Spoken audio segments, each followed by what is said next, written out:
Come over here. Hello everybody, here we're riding sky high on Hi-Sky today. It's gonna be just like eating a banana, crazy.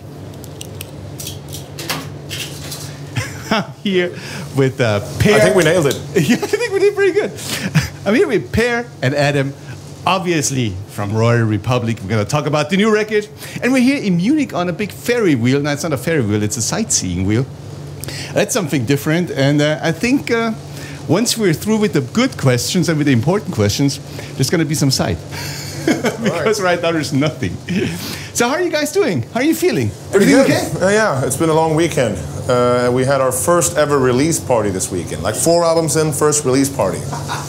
Ever. How come? I don't know, we didn't have the money to throw a fucking party. There was never any time for it. We were always on tour when the record came out, or we were not on tour. I don't know. I don't know why it never happened. No, we kind of always went straight to work whenever the album came out. There was always some kind of dates out on the road or in the studio still finishing up stuff. So we're happy we got to celebrate, like properly celebrate this time. So that's why we have the shades with this. You got a reason to celebrate. It's a killer record. I think so, yeah. Club Majesty. You can't fight the disco, can you? You can't. That's what they say. Wise men say you can't. How come your fascination with this disco stuff? It's amazing. I mean, the last record was pretty rocking, right? But this time it feels like you go like, oh, we're going all out. We're gonna put everything in that we want and make it real exotic. Well, like going all out and not holding anything back is basically the key words for this one. But I mean, for us, it's kind of like the disco thing. The disco, I mean, it is. I'm not gonna say it's not disco. There is definitely a strong presence of disco on this record. But I feel like that stuff was pretty much always in our DNA. You know, even looking back to Tommy Gun and Full Steam Space Machine on the first record, which sounds sonically pretty different than this does. But this whole like some kind of feeling was still there always. I think there was always like a danceable undertone to the music, even though it was more like rock and roll in a different way. And I think we kind of retained that through all the albums. And I mean, this is our 4th album. When we released the first record, you know what I mean? We played what? We'd been a band for a year maximum or something when the first album dropped. So I mean, would it be reasonable to assume that we had all of our sound and identity down by then? I don't know. Maybe not, And like you said, Weekend Man kind of set the flag down, like the last album. This is Royal Republic country, sound-wise, And this basically, in our opinion, is like an expansion. It's not so much a change or a moving away from that. It's more like just expanding. Was it hard to write? It's always hard to write. I think that's like, we're good songwriters, all 4 of us, but whenever we write Royal songs, there's something in there that it's very undefinable, and it's really hard to sit down and say, I want to write a song like this. We have to write a lot of songs or do a lot of ideas, and then sometimes a really unexpected one turns out to be feel very natural. Like a Lover on this one was something very different in the beginning, but it always felt. But do all 4 of you, when you write songs, do you have? Are you able to have this Royal Republic feeling in mind? I think that you gotta put the stuff together. I think that's the problem we run into, is that's what we have all the time. We can't just write a good song. It needs to be a Royal Republic worthy song, kinda. And there is this undefinable element that we all feel. I mean, we don't really sit and write together.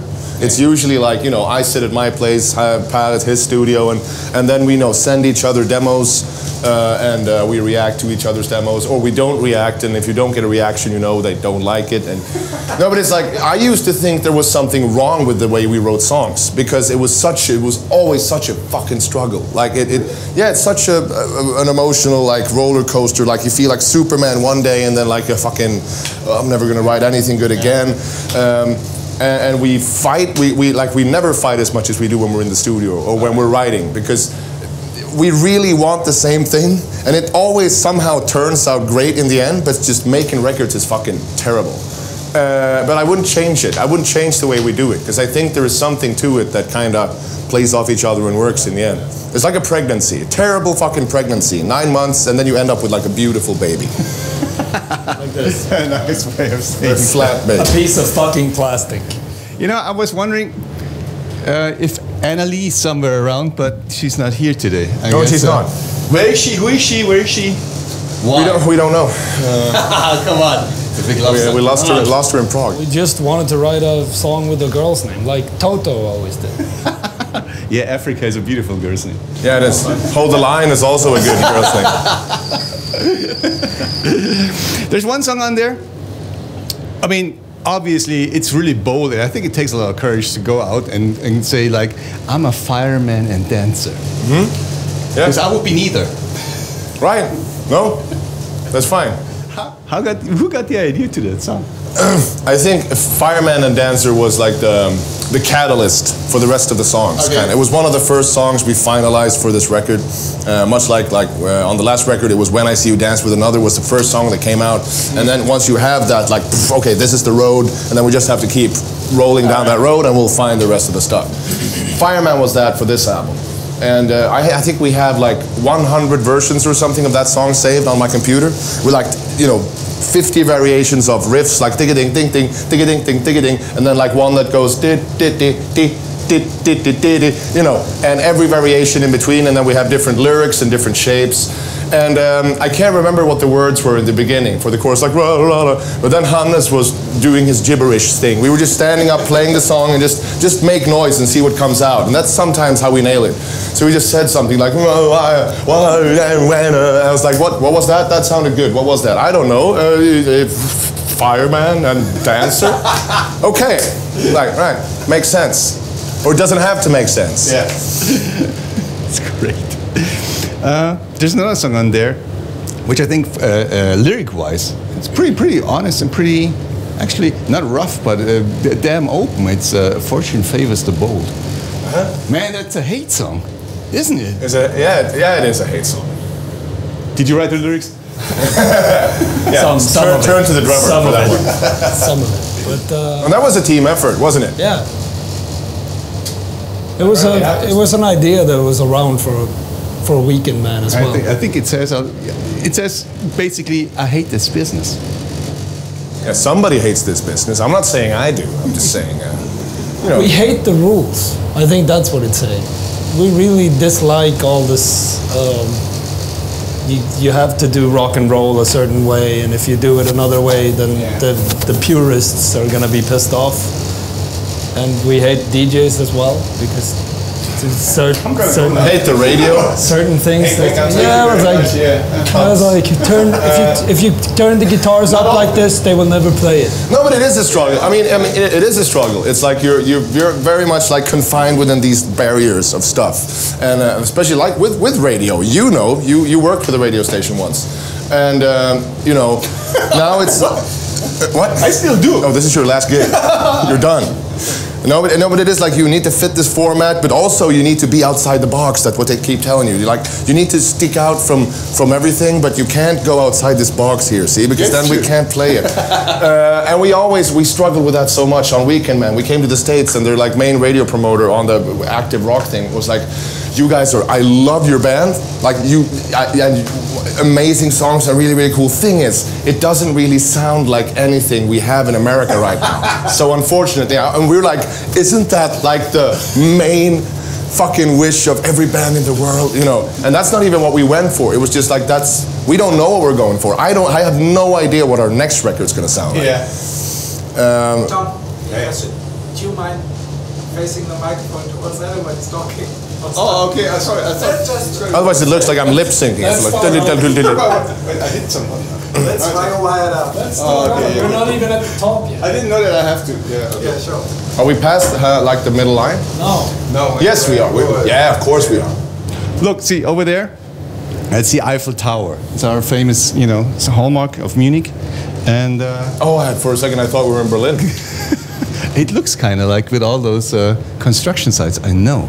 But, it cannot be Berlin because over there, just like some kind of mountains, they don't have that. What is that? That's the Alps. Oh. I didn't know you could see that from here. 100 kilometers away. That's the best skiing resort. Allianz Arena over there. I knew you're gonna spot that. Yeah. Were you in there? Yeah, been there once. Oh man. Yeah. The Olympic Stadium is somewhere around here as well? The Olympic Stadium is somewhere like pretty much over there where the tower is actually, you know. That's the green just, area. just Like beneath the park it. around it, right? Exactly. You can see the Alps, but you can't see the Olympic Stadium. Well, you can. It's over there. The Alps are just a little bit higher. I wonder how many people fucked in this car, like seriously. Don't you think a lot of people come up here to like... It's still new. There's no stains on the floor. No. That's okay. You can come back in the evening. You know, you have time after the gig. Why is this record called Club Majesty? Good question. When we started this band, we had 3 ideas for band names. One was Royal Republic, another one was King Average, and the third one King Average? And the third one was Club Majesty, which at the time we thought sounded too poppy.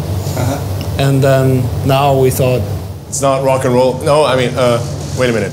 Sounds disco. It sounds disco, yeah, it works. No, it's like when we started putting the songs together, we figured that this sounds more like, it doesn't sound so much like a punky, sweaty like thing. It sounds more like a kind of like a cosmopolitan kind of situation. Like a George Clooney gets Catherine Zeta-Jones dry martini in a bar. Right, something like that. That's how it looks like, you know, a cover. You know, they can just edit this picture in.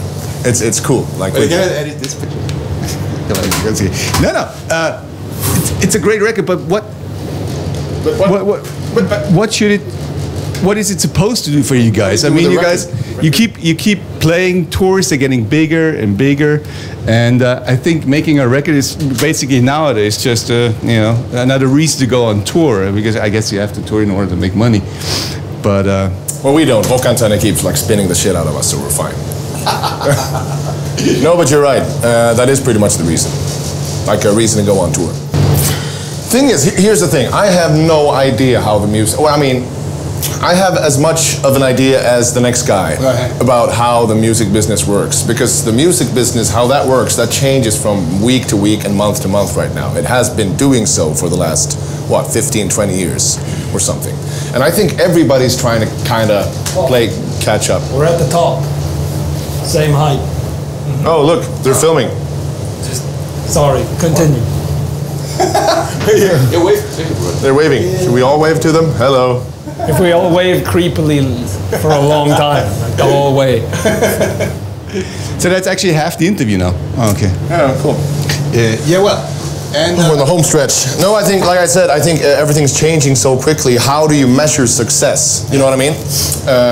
And what kind of outlets do you use to get more, to gain more followers, to get more attention? Because that was always the, I think that's the catch-22 for so many bands. That, you know, you can have a great band, you can have great music, great performance, great everything, but you need to somehow cut through the static because there's so many bands.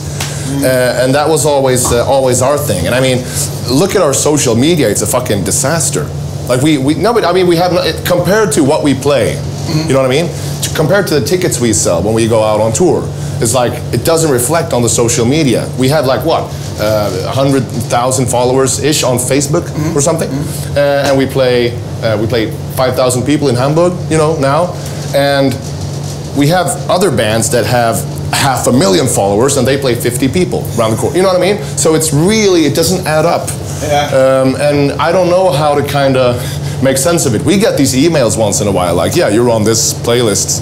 And I realize that it's great and I love it, you know, but I don't know how happy I should be. Is it like, yeah, or is it that? We had an MTV #1 just when MTV went out of style. Like with Tommy Gun. It went #1 on MTV and we thought we were millionaires. And then it was just like, nobody cared. MySpace was the shit then. Yeah. I remember it.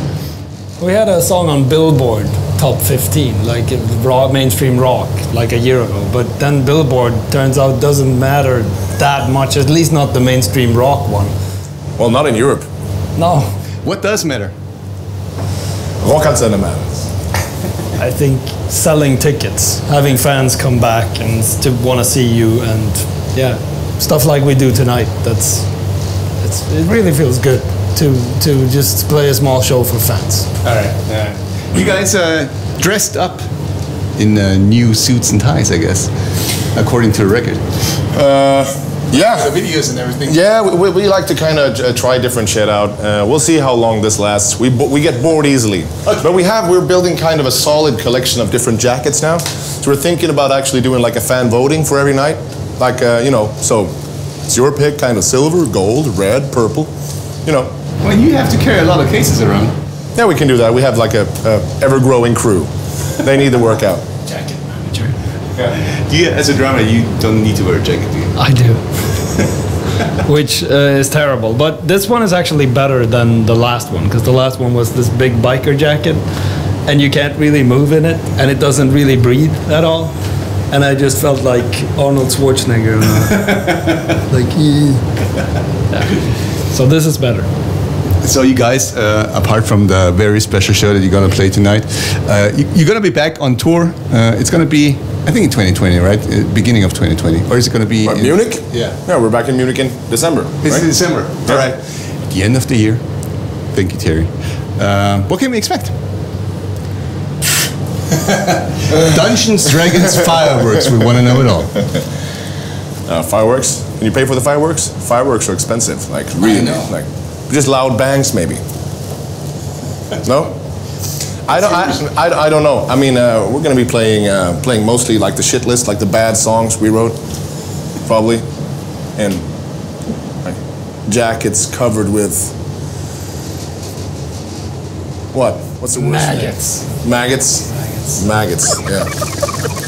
Now we'll see. I don't know what you can expect. We haven't really figured it out yet. This is like our 4th show on with these new songs, so we're still kind of getting used to things. But I'm sure we'll work something out in time. Now you're going to play festivals. How many new songs are going to play? Quite a bit, actually. We played, what, 7? Like yesterday? Yeah. All right. So how are the people reacting to it? Really well. Really, really well. I was actually surprised with how the reception we got. Like, we played a festival in Czech Republic last night, just outside of Prague, which is a good area for us. And I was really surprised with the reactions of people that quickly, because the record only came out like, what, 32 hours ago. Yeah. So, no, it was really, really cool to see, and such a blast to play. This is kind of how you imagined the songs when you wrote them as well, like hearing them in a live context. That's always what we do, I guess. So it's really cool to hear this kind of come together. Well, tonight is a special show because you play for fans only. You couldn't buy tickets. You can only like get them from us. Is that special for you, or is it more like, yeah, we're gonna rehearse a little bit? You know, is it how do you take this occasion? It's both. To be fair, I'd say. I mean, for us, it's like we can use the practice. No, I mean, we don't even have a rehearsal space anymore. Like, we started touring so much that we just, you know, we don't, when we go home, there's no time for rehearsing, and we don't need to. And then, and when we write a record, it's like we don't go into a room and like play loud and write songs in the room or record that way. We sit by our stupid computers and like, you know, and work on the songs until they are perfect, in our opinion, because everything feels awesome when you play it loud. Yeah. So if we play it awesome, you fool yourself to thinking that it's awesome just because it's loud. But if you can make it awesome before it's loud, imagine what it's going to be like when it's awesome, and then you play it loud, kind of. So we get used to the stuff. We rehearsed like a couple of weeks ago, we started playing the songs and getting it together and learning them like after we make the record. So it's, to answer your question, it's like it's definitely some good rehearsal time, and also just a chance to meet people who helped us in different ways with the record, who backed us and who believe in us. So it's a great setting. Reading between the lines, I think for you guys it's necessary to have a producer, right? Who goes like, and this is the riff you're gonna pick. No. A number of people have tried.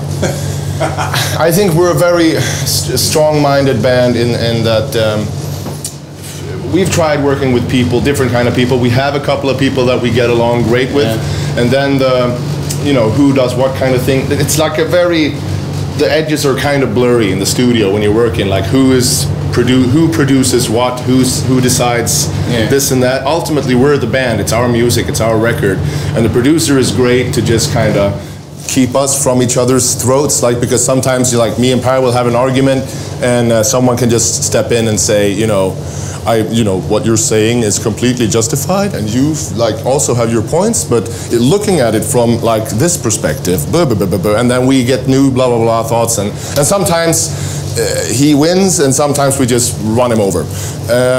But it's definitely good to have outside people kind of in the loop with stuff. All right.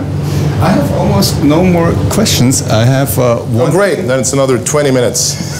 Just sitting in silence. Can we call them and ask them to speed it up? Yeah. Can we get off, please?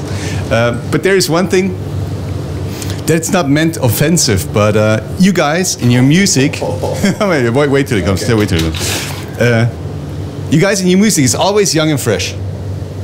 But look at Kiss. They're 70. Still playing their shit. Can you imagine playing your shit when you're 70? That young, that fresh, that, you know, feel. Or do you think it could get lost on the way? Or go like, no, I'm told to play this kind of music. Although it's my own. I don't know. If you asked me like 12 years ago when we started, or was it 11 years? I don't know. Probably 8. No, however old the band is now. If we would still be around like 12 years later, and still growing, and because you kind of going into it, you expect it to just be this. We start here, and if we make it, it just goes. But it's been such a slow climb. Well, a steady climb. Yeah. But I mean, I'm just happy. I'm happy that we're still putting out music, that we still get along. I feel like the band just keeps getting better and better, and more of our own thing. But what about in 40 years? I don't know. It's kind of tough to say. I mean, I know. if you would have asked me like 3 years ago if we would still have a band, I would have said probably not. Because no, but it's such a, like I said, it's such a roller coaster of emotions that you go through. Like touring, now is the good time to be in Royal Republic. Like when the album's out and the tour starts, that's like the best time to be in the band. Because we get along on tour, we have a lot of fun. You know, the past, like this darkness is kind of behind us, and we can enjoy just the fruits of the whole thing, you know, and play the songs. I don't see any stopping at this point. I can't imagine. People ask me sometimes what I would do if I wasn't in Royal Republic, and I don't have an answer. I cannot imagine, you know, a life without this thing. You're working for radio. Yeah. I really don't know. I guess time will tell. I'm hoping we'll do this for quite a few years ahead. So. All right. Yeah. But I also hope that we have the decency to stop before we turn sour. Before we turn into Madonna. Oh, do we need to get this up? Yeah. That's bananas now. A banana. Banananas. We're almost up. They just has 2 more questions. Well, I don't have any too much questions. There. What's your favorite color? Did you enjoy the ride? Yeah, the Ride Majestic. There was a Soilwork record that was called Ride Majestic. So Yeah, I always think of Majestic with Spanish. Oh man. It's good that you kept those apart. Our manager is terrible with remembering song titles. There's a song called Fortune Favors on this record. Yeah. It's like, I really like Fortunate Favors.